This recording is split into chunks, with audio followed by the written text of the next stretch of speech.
आपल्याला आठवत असेल साधारणपणे 25 वर्ष हा प्रोजेक्ट पुढे मागे थोडा रखडत होता. नंतर सचिन भाऊ असतील, सुनील शिंदेजी असतील, आमचे आशिषजी असतील, आम्ही सगळेच एकत्र मिळून उद्धव साहेबांकडे पूर्ण पाठपुरावा करून जितेंद्र आव्हाडजींसोबत हा प्रोजेक्ट मार्गी लावला. ऑगस्ट 2021 पासून आत्तापर्यंत आपण पाहतोय की एका वेगळ्या जोरात हे काम चाललेलं आहे, वेगळा एक चांगला स्पीड पकडलेला आहे या कामाने. आज 36व्या मजल्यापर्यंत आम्ही जाऊन आलो. आपण पाहतोय की कन्स्ट्रक्शन क्वालिटी अत्यंत उत्तम आहे. सगळ्याच फ्लॅट्समध्ये पुरेसा ऊन, वारा हे सगळं आहे आणि खरोखर आनंद वाटेल प्रत्येक सामान्य माणसाला ज्यांचं घर इथे त्यांना मिळणार लॉटरीमधून आता मिळालेलं आहे. त्यांना सर्वांना आनंद होईल असं साजेसं चांगल्या क्वालिटीचं आपण इथे BDDचं काम बघतोय. मला ही अपेक्षा आहे की ह्या वर्षाच्या शेवटापर्यंत पहिला टप्पा BDD वरळीमधला पूर्ण होईल.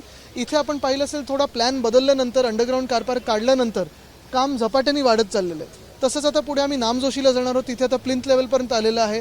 नायगावचं देखील काम सुरू आहे. एकंदर साधारणपणे 15,000 फॅमिलीजसाठी, परिवारांसाठी हे BDDचं पूर्ण आपण जो प्रोजेक्ट करत आहोत तो एका चांगल्या स्पीडनी पुढे चाललं आहे, वेगाने चाललेलं आहे. आता काही राजकीय प्रश्न आहेत. कालच राष्ट्रवादी काँग्रेस संदर्भात जो निकाल दिला गेला आहे, जसं आपल्या पक्षासंदर्भात जसं झालं होतं तशाच प्रकारे झालेलं आहे.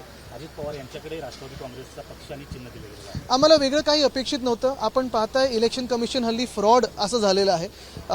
Entirely compromise commission of India असं त्याचं नाव बदलण्यासारखं झालेलं आहे आणि आपण हा निर्णय अपेक्षित धरूनच चालत होतो.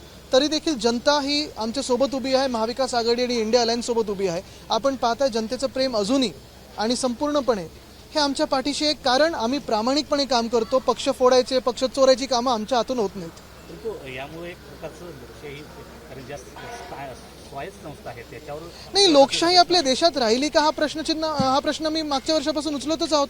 याआधी देखील उचललेला आहे. आपण पाहताय की गेल्या 10 वर्षांमध्ये आणि खास करून गेल्या 5 वर्षांमध्ये जेवढ्या धाडी लोकांवर पडत आहेत. आज देखील आमच्या रवींद्र वायकर साहेबांवर प्रेशर आहे की तुम्ही आमच्या पक्षात या, भाजपमध्ये या, मिंदे गटात या, नाही तर तुम्हाला जेलमध्ये टाकू. राजन साळवी साहेबांवर आहे, किशोरीतांवर आहे, सूरज चव्हाण यांना आत टाकलेलं आहे. गंमत अशी आहे की सूरज चव्हाणच्या केसमध्ये तर जे मालक आहेत त्या कंपनीचे ते मिंदे गटात नेते आहेत आणि हे कर्मचारी आहेत, तरी यांना अटक केलेली आहे. तर कोर्टाने हे सगळं बघणं अपेक्षित आहे. आम्ही न्याय मागत आहोत. पण हे सगळं होत असताना दुसऱ्या बाजूला आपण बघताय की महाराष्ट्रात 2 पक्ष फोडलेले आहेत, 2 पक्ष चोरलेले आहेत, एक परिवार फोडलेला आहे, एक घटनाबाह्य सरकार आमच्या डोक्यावर बसवलेलं आहे आणि जवळपास 30 शहरांमध्ये निवडणूकच घ्यायला तयार नाही आहेत. मुंबई युनिव्हर्सिटीची पण निवडणूक घेणं ह्यांना हिंमत नाही आहे. तर हे असं सगळं लोकशाहीचा खून झालेला आहे, हे आता ठरलं आहे. महालक्ष्मी रेसकोर्स संदर्भात आपण आवाज उठवला होता. आता मुख्यमंत्री म्हणत आहेत की त्या सेंट्रल थीम पार्क तिथं होईल आणि रेसकोर्स देखील. मला ते सकाळी वाचून एवढं हसायला आलं कारण घटनाबाह्य मुख्यमंत्री खूप वेळा खोटं बोलतात, नाहीतर जे बोलतात त्यांना माहितीही नसतं. आज ते जे सांगितलं त्यांनी की आता 320 एकरचं आता सेंट्रल पार्क बनेल. मूळ जागाच 226 एकरची आहे, तर 320 एकर काढले कुठून यांनी? म्हणजे प्रत्येकाला जसं चॉकलेट देऊन ठेवलेलं आहे की आमदार बनवतो, खासदार बनवतो, मंत्री बनवतो आणि काही लोक जॅकेट घालून तयार आहेत. असं वाटतं मुंबईकर फसणार नाही आहेत. त्यांच्याकडे असतील असे फसणारे लोक, मुंबईत असे नाही आहेत. उद्या कल्याणमध्ये जात आहात, काका देखील कल्याणमध्ये येत आहेत उद्या, काय वाटतं? कोण? अच्छा, नाही मला माहीत नाही, आपल्याकडून कळलं मला. पण साधारणपणे आपण पाहताय की कल्याण असेल, डोंबिवली असेल, ठाणे असेल आणि खास करून तर पुण्यात देखील, आम्ही मध्यंतरीच्या काळात पुण्यात पण होतो, गुंडांना तिथे जे काही मोकळं रान मिळालेलं आहे आणि कॅबिनेटमध्येच पक्ष चोरून बसलेले लोक बसलेत. तर गँग लीडर जर महाराष्ट्र चालवत असतील तर महाराष्ट्रात कायदा सुव्यवस्थेचे प्रश्न उद्भवतोय आणि त्याला आम्ही उत्तर द्यायला चाललोय. मंत्रिपदासाठी 1 कोटी दिले होते, मात्र उर्वरित पैसे दिले नाही, त्यामुळे मला मंत्रिपद दिले नाही असं केसरकरांनी म्हटलं. मला वाटतं खोट्या लोकांकडे किती लक्ष द्यायचं हे आपण आता ठरवलं पाहिजे. जर तुम्ही त्यांची क्रॉस पाहिली असाल, एवढं खोटं बोलून अशा लोकांवर किती विश्वास ठेवायचा, हे स्वतः आरशात तरी कसे बघू शकतात लोक, हा मला प्रश्न पडतो. एक भाजप आणि मनसेची आता चर्चा, युतीची चर्चा आता सुरू झालेली आहे, त्याच्यावर तुम्ही बघताय? नाही, इतर पक्षांवर मी कशाला काय बोलू.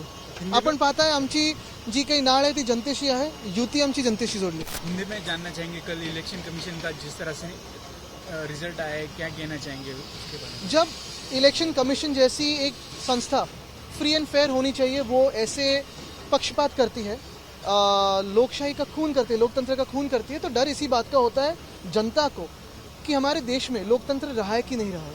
अगर इलेक्शन कमीशन ही चोरों को लेजिटिमाइज करना शुरू करे तो तकलीफ इसी बात की है कि ये इलेक्शन कमीशन, उनका नाम बदल के एंटायरली कॉम्प्रोमाइज कमीशन ऐसे नाम रख दिए तो अच्छा होगा, सबको पता भी चलेगा। सुप्रिया सुले जी ने कहा है कि कोई मैजिकल पावर सपोर्ट कर रही है पीछे से इलेक्शन कमीशन को, उसके बारे में सभी को पता है, पूरी दुनिया को पता है कि हमारे देश में लोकतंत्र खत्म हो चुका है। एबीपी माझा, उघडा डोळे बघा नीट।